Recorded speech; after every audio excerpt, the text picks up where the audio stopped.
반갑습니다. 우리 옆에 있는 분들에게 한번 인사할까요?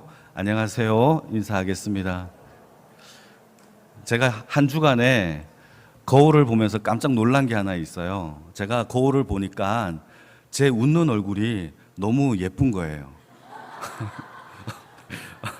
그래서 깜짝 놀랐어요. 여러분 자주 웃으시기를 바랍니다. 그러고 보니까 자꾸 웃게 되더라고요. 제가 여러분 그게 참 좋은 것 같아요. 그리고 우리 오늘 찬양으로 또 영광을 올려드리려고 우리 주일학교 팀에서 왔는데 오늘 잘 견디시기 바랍니다. 조금만 참으시면 됩니다. 오늘은 누가복음 18장의 말씀을 통하여서 불의한 재판장 앞에 간청하라라는 제목으로 주의 말씀을 증거하겠습니다. 오늘 본문은 예수님께서 그의 제자들에게 기도에 대한 이야기를 가르쳐주는 내용이 나와요. 기도에 대한 이야기가 펼쳐지는데 그 기도에 대한 이야기가 뭐냐? 1절을 같이 한번 읽어보도록 하겠습니다. 1절입니다. 시작. 예수께서 그들에게 항상 기도하고 낙심하지 말아야 할 것을 비유로 말씀하셨대요. 여러분 비유로 말씀하시는데 두 가지 때문에 비유하신 거예요. 첫 번째는 항상 기도해야 하는 것이고 두 번째는 낙심하지 말아야 할 것에 대하여 두 가지 때문에 비유를 하나의 설명을 하게 되는데, 그러니까 오늘은 기도에 대한 한 비유가 등장하게 되고 이 비유를 통하여 항상 기도해야 되고 낙심하지 말아야 된다라는 것을 우리에게 깨우쳐 주기 위한 비유의 내용입니다. 우리가 흔히 기도라고 하면 주기도문을 이야기할 때가 많습니다. 주기도문은 기도에 대한 어떠한 내용, 기도가 무엇인가에 대한 내용적인 설명이 무엇인지가 핵심에 있다면 오늘 비유의 이야기는 그 내용이 아니라 기도하는 사람들의 태도가 어떠해야 하는지를 설명하고 있는 거예요. 그러니까 오늘의 비유는 기도하는 사람이 어떠한 태도로 어떻게 기도를 해야 되는지를 예수님께서 설명하고 있는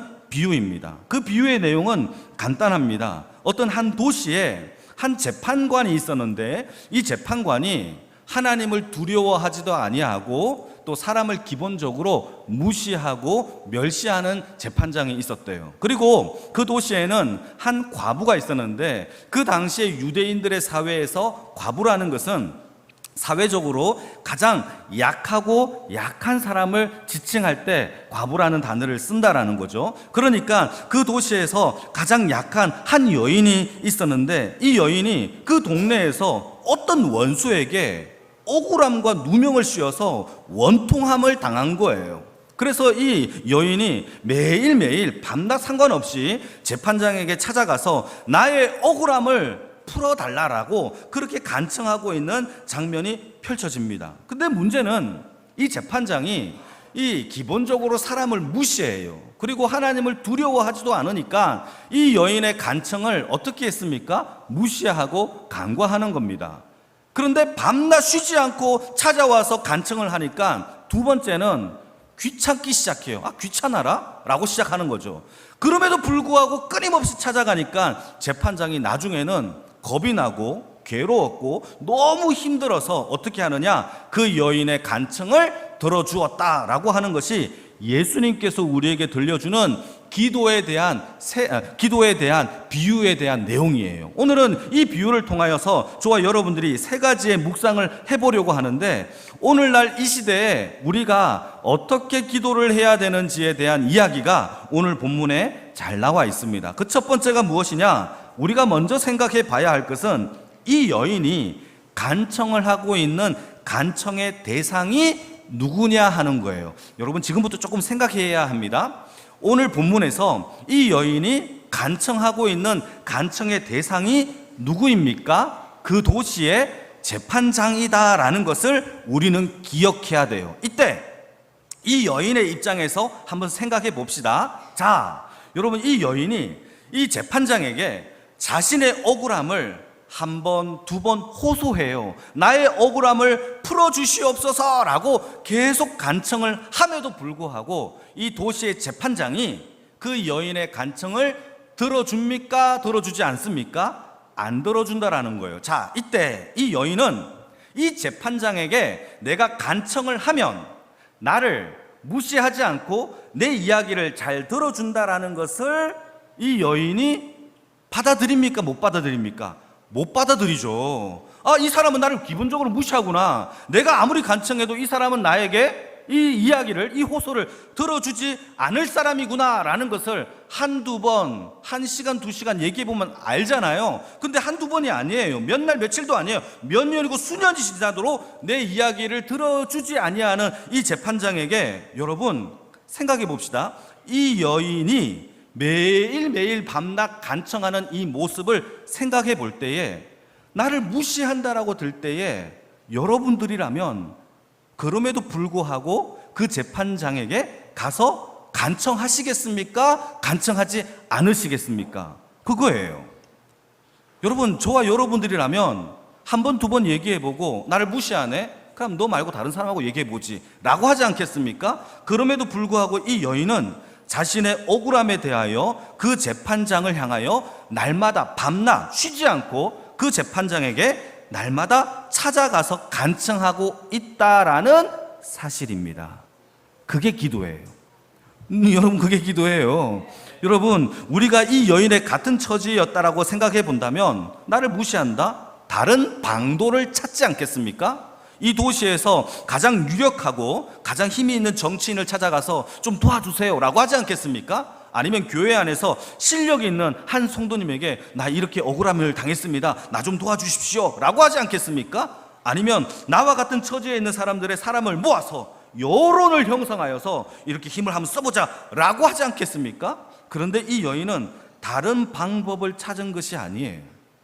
오직 그 재판장에게 가서 나의 억울함을 풀어달라라고, 오직 유일한 이 도시에서 합법적인 권위를 가진, 합법적인 판결을 내린 그 재판장에게 오늘도 나의 억울함을 위하여 간청하고 있다라는 사실입니다. 여러분, 이게 중요해요. 여러분, 이 세상을 통치하시는 분이 누구입니까? 하나님이신 줄 믿으시면 아멘. 우리의 억울함과 우리의 아픔과 슬픔을 유일하게 합법적으로 우리를 통치하시고 해결하실 하나님이 우리의 유일한 하나님이신 줄 믿으시면 아멘. 그 하나님께 나아가야 한다라는 사실이에요. 그러나 우리는 기도할 때에 자꾸 편하고 내 마음에 뜻하는 대로 내 얘기를 잘 들어줄 것 같은 요소를 찾아 기도할 때가 되게 많다라는 사실입니다. 그러나 기도라는 것은 이 세상을 통치하시는 하나님께 나아가 간구하는 것이 기도의 핵심이에요. 기도란 무엇이냐? 가장 중요한 것이 불편해도, 어쩌면 힘들어도, 어쩌면 이게 나에게 있어서 아까운 것이라 할지라도 나의 것을 쪼개어 일어나 하나님께 나아가는 그 자체가 바로 기도의 가장 중요한 핵심이라는 사실을 기억하기를 축복합니다. 그게 중요해요. 여러분, 중요해요. 다른 방법을 찾으려고 하지 마시고 이 세상을 쥐고 계시고 내 인생을 쥐고 계신 재판장이신 하나님께 나아가는 그런 은혜가 있기를 축복합니다. 그래서 기도는 나의 정욕과 나의 욕심을 구하는 것이 아니에요. 재판장이 판결을 내릴 때 법전에 따라서, 자기의 법을 따라서, 이 나라의 법을 따라서 판결을 내리듯이 하나님도 마찬가지입니다. 우리가 하나님의 말씀과 하나님의 법을 따라서 하나님께 나아가는 것이 바로 기도의 가장 중요한 핵심이라는 것이죠. 그러니까 우리가 무엇을 따라, 내 정욕과 내 마음을 따라 기도하는 것이 아니라 하나님의 법인 하나님의 말씀을 따라 기도하는 주의 은혜가 있기를 축복합니다. 제가 예전에 들었던 이야기인데, 어떤 예화예요. 어떤 작은 회사를 운영하는 어떤 남자 집사님이 한 분 계셨어요.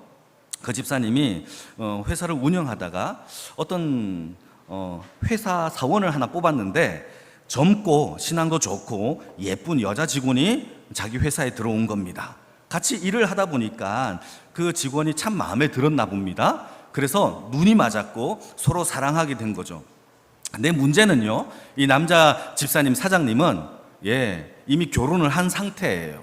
이미 처와 자식이 다 있었던 상황이죠. 그래서 눈이 맞은 그 여인과 결혼하고 싶어서 하나님 앞에 간절하게 기도하기 시작합니다. 어떻게 기도합니까? 하나님, 예전에 주신 하나님이 주신 저 짝은 가짜 같습니다.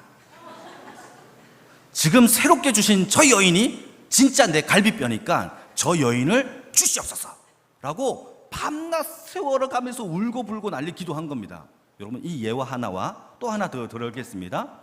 명절 때마다 친척과 부모님이 결혼하라고 스트레스를 받고 있는 한 자매 한 분이 계십니다. 그 자매님이 너무 스트레스가 너무너무 심해가지고 기도하기 시작했습니다. 어떤 기도를 하느냐? 하나님, 제가 하나님께 6개월의 시간을 드릴 테니까 6개월 안에 가장 멋있고 돈도 많고 직장도 좋은 그런 남자를 내게 허락하여 주시옵소서. 만약에 그렇게 하지 않으신다면 교회를 다니지 않겠습니다 라고 기도했다라고 가정해 봅시다. 여러분, 이게 기도입니까? 자기 정욕이죠. 여러분, 기도는 정욕이 아니에요. 하나님의 백성들은 정욕을 따라 기도하는 것이 아니라 법을 따라 기도해야 되는 거예요. 그 법이 뭡니까? 하나님의 말씀인 줄 믿으시길 축복합니다. 그 말씀을 붙잡고 기도해야 돼요. 하나님은 그 말씀 가운데 그 말씀대로 응답하시고 그 뜻을 이루어 주게 하시는 줄 믿습니다. 그러니까 말씀을 붙잡고 기도하는 자들은 어떤 일이 벌어지느냐? 우리 안에 하나님의 말씀이 심어지게 되면은 우리 안에 계신 성령님이 그 말씀을 통하여 우리에게 소원을 우리 안에 품게 하시고 그 소원이 자라나 풍성하게 하여 주셔서 기도를 통하여 하나님의 뜻이 이루어지는 것이 기도를 통한 하나님의 자녀의 역사다라는 것이 성경의 이야기입니다. 제가 한번 읽어볼게요. 빌립보서 2장 13절인데 너희 안에 행하시는 이는 하나님이시니 자기의 기쁘신 뜻을 위하여 너희에게 소원을 두고 행하게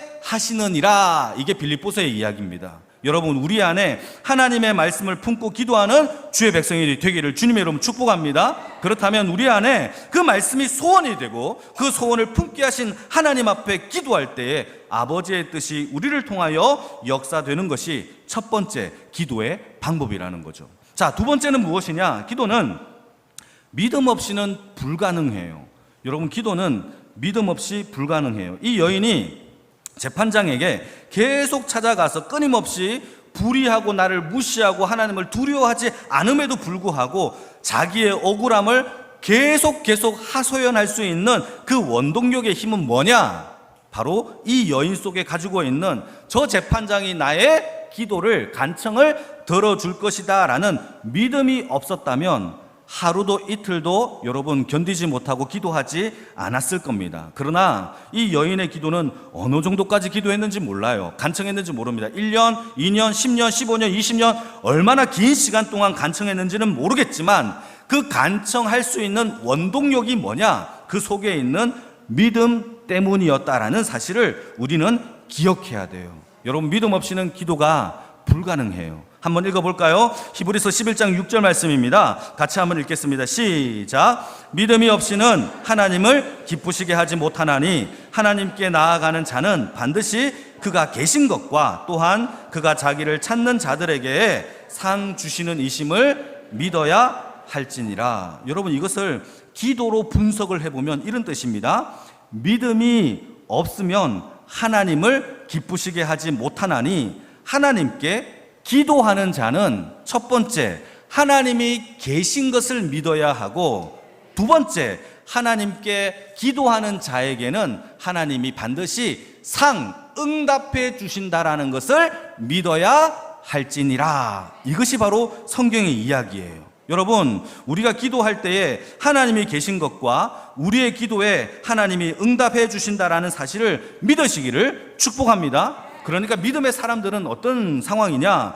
어떤 자기의 어려운 상황과 처지를 염려하고 걱정했던 것이 아니라 오직 하나님의 말씀의 신실하심을 믿고 오늘도 내일도 그 다음날도 계속 그 말씀을 의지하여 기도하는 자들이 믿음이 있는 사람이다라고 명칭되어지는 거예요. 한두 번이 아니라 여러분, 끝까지 우리의 믿음이 우리를 기독케 한다라는 사실을 믿으시길 축복합니다. 여러분, 노아의 방주를 보게 되면 노아가 방주를 지을 때 그 방주를 완성합니다. 저는 이게 참 신기해요. 1년, 2년 지을 게 아니란 말이에요. 10년, 20년 지을 것도 아니에요. 어떤 학자들은 70년, 어떤 학자들은 120년. 여러분, 그런 장구한 시간 동안에 노아가 방주를 지어요. 한번 볼까요? 이 땅에 하나님이 심판하기로 이미 작정을 하셨어요. 그래서 하나님이 보시기에 이 땅 가운데 의인이었고 당대에 완전한 사람 한 사람을 찾는데 그 사람이 노아였습니다. 그래서 하나님이 그에게 이 땅을 심판하려고 한다라고 명령을 하시는데 한번 볼까요? 창세기 6장 13절입니다. 같이 읽겠습니다. 시작. 하나님이 노아에게 이르시되 모든 혈육 있는 자의 포악함이 땅에 가득함으로 그 끝날이 내 앞에 이르렀으니 내가 그들 땅과 함께 멸하리라 라고 노아에게 말씀합니다. 그러니까 너는 방주를 만들고 너의 심판을 면하도록 해라 라고 명령을 하는 거죠. 이때 노아가 입장을 자세히 한번 들어보게 되면은 노아는 여러분 창세기 6장을 자세히 들여다보게 되면 참 신기한 게 하나 있어요. 그게 뭐냐 하면 하나님이 땅을 심판하시겠다라고 말씀은 하셨지만 노아에게 구체적으로 설명은 하지 않았어요. 여러분 자세히 보면 그렇게 나와요. 성경이 그렇게 말하고 있어요. 어떻게 심판하겠다, 비를 얼마만큼 내리겠다, 이 심판이 얼마나 심각하다, 이런 얘기는 전혀 없습니다. 그런 얘기는 언제 나오느냐? 하나님이 비를 내리시고 난 다음에 심판 이후에, 그 이후에 설명되어지는 부분을 통하여서 와, 이렇게 심판하셨구나 라는 것을 알 수 있단 말이죠. 그러니까 노아의 입장에서는요, 어떻게 심판이 이루어질 것인지, 얼마만큼 이게 방주가 만들어질 것인지, 이 모든 것을 모른 채 방주를 짓고 있는 것을 우리는 확인할 수 있다라는 겁니다. 딱 하나 나오는데, 딱 하나, 그게 뭐냐? 창세기 6장 17절에 이렇게 나옵니다. 내가 홍수를 일으켜 이 땅을 멸절하리라, 멸망시키리라, 이거밖에 없어요. 그러니까 홍수를 일으켜, 이게 노아가 들었던 심판의 전부입니다. 그러니까 노아의 입장에서는 어떻게 일어날지, 어떻게 심판이 일어날지, 어떻게 비가 쓰러질지, 여러분 땅에 샘이 솟고 하늘에 창문이 열려서 비가 쏟아지며 40주야가 비가 일어났다라는 것을 노아는 몰랐어요. 그럼에도 불구하고 아무것도 모른 채 방주를 짓는 그의 인생, 나의 시간과 내 돈과 내 에너지를 다 허비하면서까지 방주를 지을 수 있었던 원동력은 무엇이냐? 하나님을 믿는 믿음 그 하나밖에 없었다라는 사실을 우리는 기억해야 합니다. 그리고 말씀을 묵상하면서 저는 이런 생각도 했어요. 초반에는 노아가 방주를 짓는다라고 할 때에 사람들이 아마도 방주 지어? 왜? 심판이 있어? 그래? 그럼 나도 도와줄게 라고 하면서 같이 방주를 함께 지었던 사람들도 있을 수 있죠. 친척들과 그의 가족들 중에서 친인척들은 아마 도와줬을 겁니다. 아니면 친구들도 도와줬을 겁니다. 그런데 이 시간이 장구해요. 1년이 아니에요. 하루 이틀도 아니에요. 10년도 아니에요. 20년도 아니에요. 30년도 아니에요. 40년도 아니에요. 70년 또는 120년 동안 장구한 시간 동안에 그것을 함께 할 사람이 다 떠난 겁니다. 그러면서 하는 말이, 저런 미친 영감 봤나? 70년 동안 뭐 하고 있는 거야? 라고 이야기할 수 있는 상황이 벌어지는 거죠. 그럼에도 불구하고 노아가 방주 짓는 것을 놓치지 않은 이유는 뭐라는 거죠? 성경에서 하나님의 심판을 노아는 믿었다라는 사실이에요. 그게 중요해요. 여러분, 교회 안에는 두 종류의 성도들이 있어요. 첫 번째는 마지막 때에 하나님의 심판이 있다라는 사실을 믿고 오늘도 끊임없이 믿음으로 방주를 짓는 인생의 성도가 있고, 두 번째는 어떤 종류냐? 처음에는 심판이 있다라는 걸 믿고 함께 해볼까 하다가 중간에 장구한 시간 동안 견디지 못하여 포기하여 지금은 방주를 포기한 인생의 성도들도 있다라는 사실이에요. 여러분, 굉장히 중요한 얘기죠. 베드로후서 3장 9절에서 10절 말씀을 한번 읽어볼까요? 같이 읽겠습니다. 시작. 주의 약속은 어떤 이들이 더디다고 생각하는 것 같이 더딘 것이 아니라 오직 주께서 너희를 대하여 오래 참으사 아무도 멸망하지 아니하고 다 회개하기에 이르기를 원하시느니라. 그러나 주의 날이 도둑같이 오리니 그날에는 하늘이 큰 소리로 떠나가고 물질이 뜨거운 불에 풀어지고 땅과 그 중에 있는 모든 일들이 드러나리라. 마지막 때 심판의 때의 이야기입니다. 베드로가 뭘 얘기하죠? 마지막 때 사람들이 하나님의 약속, 심판의 때가 드디어 오는 거구나. 하나님의 심판이 드디어 오네. 라는 루즈한 마음, 느슨한 마음으로 어떻게 행동을 하느냐? 예배 생활과 기도 생활을 등한히 하고, 잠깐 나는 세상에서 열심히 일을 할 때이니까 열심히 일을 해야지 라고 하면서 하나님의 때를 망각하고 나의 생각대로 이 땅 가운데 세상의 정신을 팔리다가 보니까 도둑같이 임하시는 주님 앞에 심판을 받는다라고 경고하고 있는 것이 베드로의 이야기예요. 여러분, 이것이 마지막 때의 모습입니다. 기억해야 됩니다. 여러분, 우리는 마지막 날까지 흔들리지 아니하도록 우리를 기도하게 하고 하나님 앞에 예배하게 하는 그 믿음의 은혜가 있기를 주님의 이름으로 축복합니다. 그 믿음을 구하시기를 바랍니다. 믿음이 우리를 장구한 시간을 견디게 하게 한다라는 사실이죠. 이게 바로 기도예요. 여러분, 믿음이 없으면 기도하지 못한다는 거죠. 마지막 세 번째는 무엇이냐? 기도에는 인내심이 필요해요. 참고 견뎌야 하는 것이 필요합니다. 여러분, 이 과부의 이 여인을 보시게 되면 여러분, 도시의 불의한 재판장에게 하루 이틀도 아니에요. 매일매일 밤낮 부르짖으면서 자기의 원통함을 호소하고 있어요. 나 좀 도와달라고. 여러분, 그러나 불의한 재판장은 어떻게 합니까? 다 같이 5절을 한번 읽어볼까요? 5절입니다. 시작. 이 과부가 나를 번거롭게 하니 내가 그 원함을 풀어주리라. 그렇지 않으면 늘 와서 나를 괴롭게 하리라 하였느니라.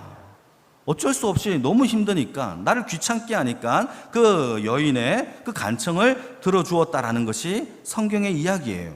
여러분, 재판장의 의무는 그 백성들의 호소하고 간청하는 소리를 들어야 할 의무가 있어요. 그러나 이 재판장은 사람을 기본적으로 무시하니까 아무리 호소해도 들어주지 않는 겁니다. 그런데 매일 찾아가니까 너무 귀찮고 너무 견디기 힘들 정도로 버거워서, 그 괴로워서 그 여인의 간청을, 원한을 풀어주었다라는 것이 성경의 이야기입니다. 자, 이때 여러분 한번 생각해 볼게요. 재판장이 이 원한을 풀어줄 때에 이 여인의 원한을 자세하게, 상세하게, 친절하게 뒤끝이 없도록 완전하게 풀어줬을까요? 풀어주지 않았을까요? 좀 질문이에요. 대강 풀어줬을까요? 아니면은 뒤 탈 없이 완전하게, 완벽하게 풀어줬을까요? 저라면 완전하고 뒤끝 없이 완벽하게 두 번 다시 나를 찾아오는 일이 없도록 완전하게 풀어줬을 겁니다. 왜냐하면 또 찾아올까봐, 또 찾아와서 나를 괴롭힐까봐. 여러분, 이 재판장은 아마 그랬을 거예요. 그리고 또 한 가지 또 중요하게 생각해야 될 것이 있는데, 이 비유에서 가장 중요한 핵심이에요. 이 재판장 앞에 뭐라고 붙느냐 하면 하나님을 두려워하지 않고 사람을 무시하는 재판장으로 표현하고 있다라는 사실이죠. 한마디로 이 재판장은 어떤 사람이다? 불의하다라는 것이 성경의 비유의 핵심입니다. 그런데 이것이 여러분, 이 비유의 핵심인데, 이 비유의 시작을 우리가 기억해 볼 필요가 있어요. 예수님께서 이 비유를 왜 시작했느냐? 이 기도의 비유를 시작한 이유가 제자들에게 항상 기도하고 낙심하지 말아야 할 것 때문에 비유를 시작했는데, 그 비유의 내용이 불의한 재판장에 대한 비유인 겁니다. 자, 지금부터 우리 생각해 봅시다. 자, 그렇다면 우리의 기도가 쉽고 또 편하고, 기도하면 응답받고 또 방해하는 요소가 없다면 낙심할 수 있어요, 없어요? 낙심할 것도 없어요. 이게 이해되시면 아멘. 여러분, 우리 기도가 편하고 쉽고 기도하고 당장 응답받고 한다면 낙심할 이유가 뭐가 있겠어요? 기도하고 응답하고, 기도하고 응답받고, 기도하고 아무 방해 요소가 없다면. 그런데 그렇지 않다라는 것이 이 비유의 핵심인 거예요. 우리를 방해하고 있고, 우리를 좌절하게 하고 있고, 우리를 낙심하여 걱정과 염려 속에서 기도가 믿지 못하게 하는 불신 가운데 설 수 있기 때문에 낙심하지 말라라고 하신 비유가 오늘의 비유이고, 그 비유의 핵심이 불의한 재판장으로 우리에게 설명되고 있다라는 사실입니다. 그것은 무엇이냐? 우리의 기도가 결코 쉽지 않다라는 뜻이고, 사탄의 방해가 있다라는 뜻이고, 염려와 걱정 가운데, 우리의 장애물 가운데 하나님 앞에 기도를 멈출 수도 있다라는 것을 우리에게 얘기해 주고 있다라는 사실이에요. 여러분, 이게 중요합니다. 우리의 재판장 되시는 하나님께 낙심하지 말고 항상 기도하는 주의 백성이 되어지기를 축복합니다.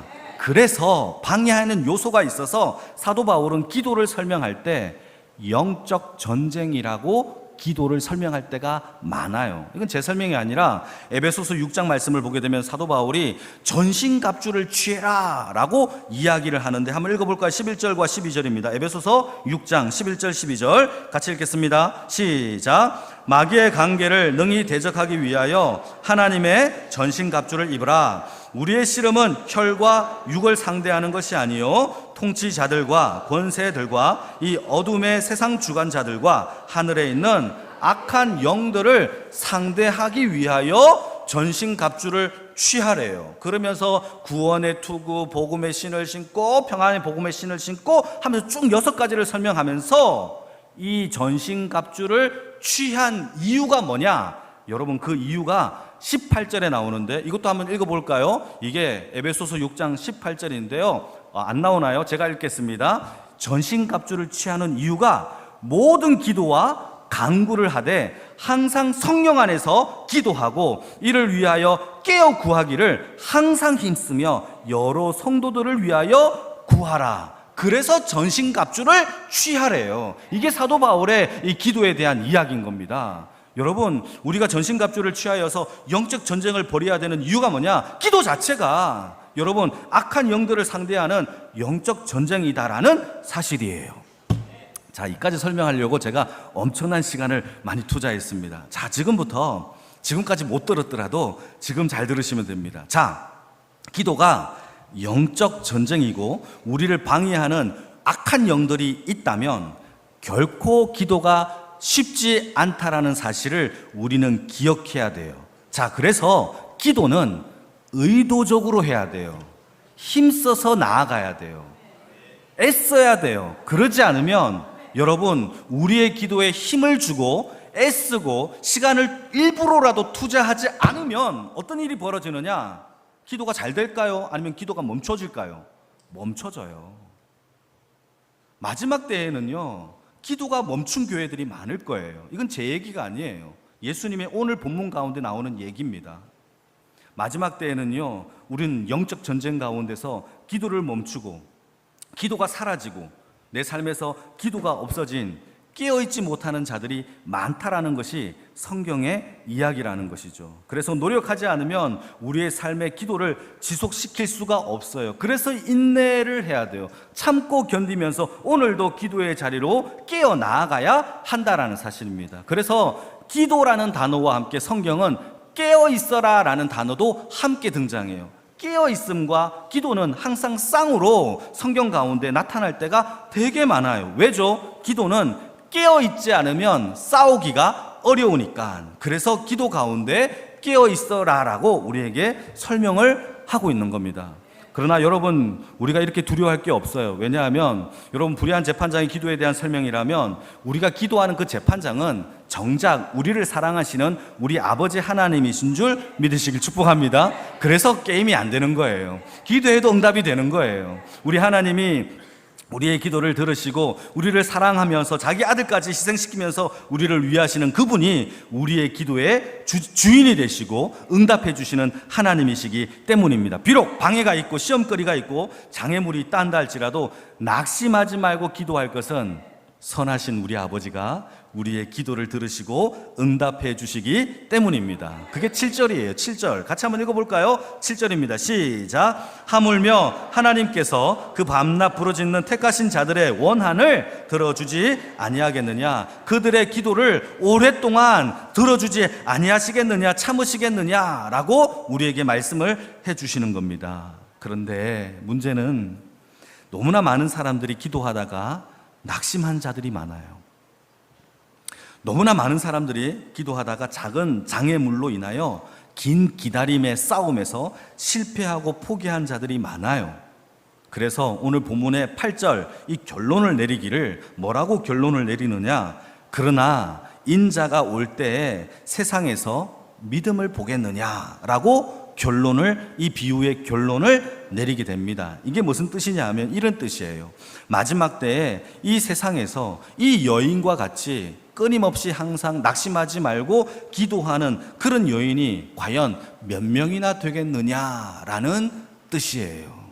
저는 이 말씀을 준비하면서 마지막 때 참 기도가 죽어가고 있는 이 세상 속에서 우리 영광교회만큼은 기도가 마지막 때까지 살아있는 그러한 교회가 되기를 축복합니다. 그게 제 마음의 소원이었어요. 여러분, 기도하다가 혹시 낙심하신 분들이 계십니까? 기도하시길 바랍니다. 여러분, 가장 사회적으로 가장 약한 자의 기도도 하나님이 오늘 비유 가운데 들어주시고 역사해 주셨다면 우리는 그런 약한 자가 아니에요. 하나님의 자녀이고 사랑받는 주의 자녀이고 아들인 줄 믿으시길 축복합니다. 그런 자들의 기도를 하물며 들어주지 아니하시겠느냐, 아버지의 마음으로 여러분 참고 견디며 인내하며 기도하는 주의 백성들이 되어지기를 주님의 이름으로 축복합니다. 그래서 오늘 세 가지를 얘기했는데, 첫 번째, 우리의 마음에 말씀을 주시고 소원을 두시고 하나님께 나아가는 기도하는 주의 백성이 되기를 바라고, 두 번째는 믿음으로 장구한 시간을 견뎌내는 이기는 주의 백성이 되기를 바라고, 세 번째는 우리의 기도가 방해되는 것들이 있다 한다 할지라도 끊임없이 인내로 기도하는 주의 백성이 되어지기를 주님의 이름으로 축복합니다. 같이 한번 기도하겠습니다.